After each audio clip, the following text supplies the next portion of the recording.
అమ్మగాలు. అబ్బా ఏంటి సీత? మీరు అర్జెంటుగా ఐగాలతో విడాకులు తీసుకోండి.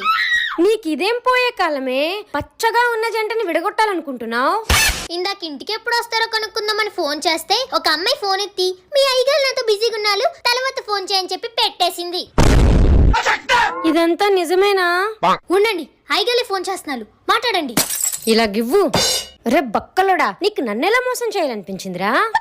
టైంకి వెళ్ళిపోయి నువ్వు దాంతో ఉండడానిక వెళ్తున్నావు? మీరిద్దరూ పురుగులు పట్టిపోతారా. నేను నీకు విడాకులు ఇచ్చేస్తాను అంతే. బాధపడకండి అమ్మగాలు. ఇంతకీ అమ్మాయి ఎవరో తెలుసా? దాని గొంతు ఒకటే బాగా తెలుసు అమ్మగాలు, మీకు వినిపిస్తాను ఉండండి. మీరు డయల్ చేస్తున్న నంబర్ ప్రస్తుతం బిజీగా ఉంది, తరువాత ప్రయత్నించండి. చూసాలా ఎంత ధైర్యం ఉంటే మళ్ళీ అదే మాట అంటుంది. నువ్వు ఇందాక విన్నది ఇదేనా? ఆ సీత.